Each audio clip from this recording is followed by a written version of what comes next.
دوستوں، پرانے زمانے کی بات ہے، کسی گاؤں میں حکیم سلیمان نام کا ایک نیک، دیالو اور خدا سے ڈرنے والا انسان رہتا تھا۔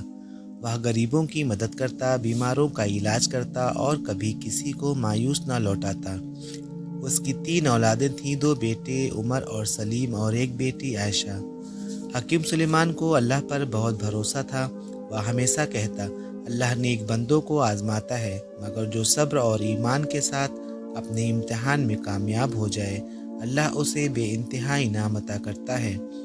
ایک دن حکیم سلیمان بہت بیمار پڑ گیا۔ اسے محسوس ہوا کہ اب اس کا وقت قریب آ گیا ہے۔ اس نے اپنے بیٹوں کو پاس بلایا اور کہا، بچوں، میری زندگی کے کچھ ہی دن باقی ہیں۔ میں دیکھنا چاہتا ہوں کہ تم میں سے کون اللہ کے بتائے راستے پر چلتا ہے اور کون اپنی نفس کی خواہشوں میں گم ہو جاتا ہے۔ میں تم تینوں کو الگ الگ امتحان دوں گا۔ سب سے پہلے حکیم سلیمان نے اپنے بڑے بیٹے عمر کو ایک سونے اور چاندی سے بھرا ہوا صندوق دیا اور کہا، بیٹا، اسے لے کر جاؤ اور اس شخص کو دے دو جو اس گاؤں کا سب سے غریب اور سب سے ایماندار انسان ہو۔ عمر صندوق لے کر شہر کی گلیوں میں گھومنے لگا۔ وہاں اس نے کئی غریبوں کو دیکھا، کچھ پھٹے پرانے کپڑوں میں تھے، کچھ بھوکے تھے، مگر وہ یہ سوچنے لگا، اگر میں یہ دولت کسی اور کو دینے کے بجائے اپنے پاس رکھ لوں تو میری زندگی بدل جائے گی، میں امیر بن جاؤں گا، آرام سے رہوں گا۔ شیطان نے اس کے دل میں لالچ ڈال دیا۔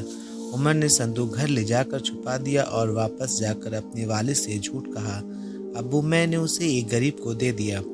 اب حکیم سلیمان نے اپنے چھوٹے بیٹے سلیم کو بلایا اور کہا، بیٹا، یہ 100 اشرفیاں ہیں، انہیں ایسے آدمی کو دے آؤ جو سب سے زیادہ اس کا حقدار ہو، مگر یاد رکھنا، یہ اللہ کی راہ میں دان ہے، اس کا کوئی سودا مت کرنا۔ سلیم بازار گیا اور وہاں ایک غریب آدمی کو پیسے دیے، مگر پھر وہ اپنے دوستوں کے ساتھ مزے کرنے چلا گیا۔